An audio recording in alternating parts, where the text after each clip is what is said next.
मी कालच दिल्लीमध्ये राहुल गांधीजी यांच्यासोबतची आमची पत्रकार परिषद झाली. त्यातच मी स्पष्ट केलं होतं की दिल्लीमध्येही महाराष्ट्र पॅटर्न लागू केलेला आहे. ज्या पद्धतीनं महाराष्ट्रातला विजय प्राप्त केला, निकाल मिळवले आणि त्यासाठी ज्या प्रकारची लोकशाहीतली घृणास्पद कृत्य घडवून आणली महाराष्ट्रात, आणि त्याचाच काल एक्सपोज ज्याला करणं म्हणतो आपण, ते काल राहुलजीने केलं. 5 महिन्यामध्ये लोकसभा आणि विधानसभा या 5 महिन्याच्या काळामध्ये 39 लाख मतं वाढली. प्रौढ मतदाराचा जो आकडा आपल्याकडे आहे त्याच्यापेक्षा जास्त मतदान झालं आहे. मतदान आलं कुठून? चुनाव आयोगानं, निवडणूक आयोगानं जो आकडा दिला आहे मतदारांचा महाराष्ट्रातला, त्याच्यापेक्षा साधारण 40 लाख मतदान जास्त झालं असेल, आणि त्याचा हिशोब निवडणूक आयोग देत नाही, मतदार याद्या देत नाही. हाच पॅटर्न दिल्लीत राबवला गेला. त्याच पद्धतीनं महाराष्ट्रात त्यांना यश मिळालं. त्या पॅटर्नचं प्रत्येक मतदारसंघामध्ये किमान 15 ते 20 हजार मतं वाढवण्यात आली. कशा प्रकारे? आता काल मला विचारण्यात आलं, मग ही 39 लाख मतं आली कुठून आणि जाणार कुठे?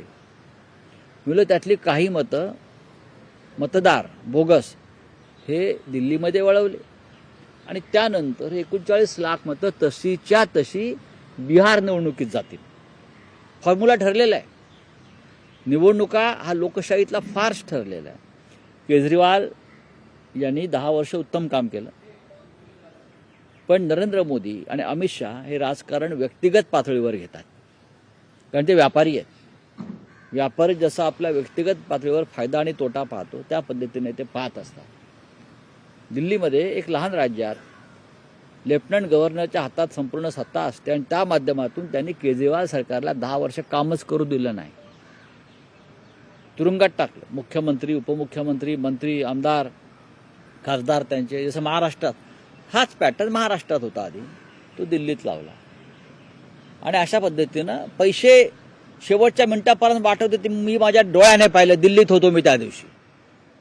जागोजाग टेबल टाकून पैशाचं वाटप चालू होतं, आणि पोलिसांना सूचना होत्या तक्रारी घ्यायच्या नाहीत.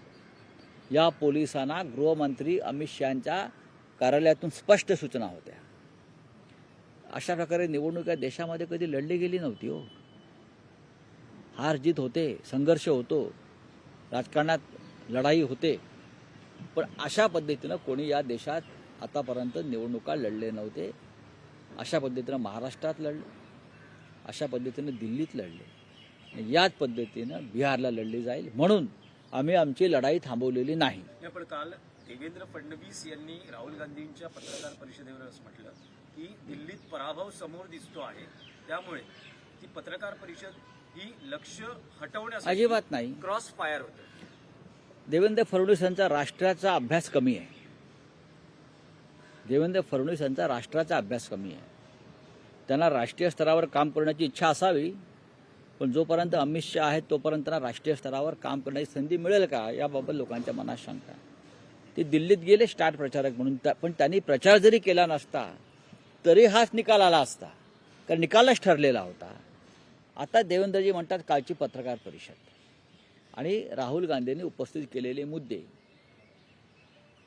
जर देवेंद्र फडणवीस यांनी राहुल गांधीचं 8 दिवसापूर्वीचं संसदेत प्रधानमंत्र्यांसमोर केलेलं भाषण ऐकलं असतं, संसदेच्या सभागृहामध्ये राष्ट्रपतींच्या अभिभाषणावर राहुल गांधींनी हेच मुद्दे मांडलेले आहेत प्रधानमंत्र्यांसमोर, आणि तेव्हा प्रधानमंत्र्यांचा चेहरा खाली पडला होता, काळा ठिक्कर झाला होता. हेच मुद्दे आहेत. कशा प्रकारे बोगस मतदान केलं, कशा प्रकारे 39 लाख मतं वाढली, कशा प्रकारे प्रत्येक मतदारसंघामध्ये बूथ वाईज मतदान वाढवून घेतलं, कशा प्रकारे यंत्रणेवर दबाव होता, याचे पुरावे, कशा प्रकारे प्रौढ मतदान जे महाराष्ट्रातून नोंदलेलं आहे त्याच्यापेक्षा 40 लाख मतं जास्त मोजली गेली, हे सगळं प्रधानमंत्र्यांसमोर राहुल गांधी बोलले आहेत. बहुतेक काही त्यांचा मनात भ्रम निर्माण झाला असेल, आजूबाजूला त्यांचे सगळे भ्रमिष्ठ लोक असल्यामुळे, वेडे लोक असल्यामुळे, आणि राहुल गांधी हेच बोलत आहेत. आणि काल राहुलजींनी त्याच्यावरती एक वेगळी पत्रकार परिषद घेतली, कारण अधिक माहिती समोर आली. देवेंद्रजींनी राष्ट्रीय प्रश्नांचा नीट अभ्यास करणं गरजेचं आहे. मुख्यमंत्रीपदी बसलो किंवा केंद्रात कोणी मंत्री असेल म्हणून तो शहाणा असतो असं नाही. काही भाग्ययोग असतात आणि काही फ्रॉड भाग्ययोग असतात. तेव्हा फ्रॉड भाग्ययोगानं झालेलं हे सरकार आहे.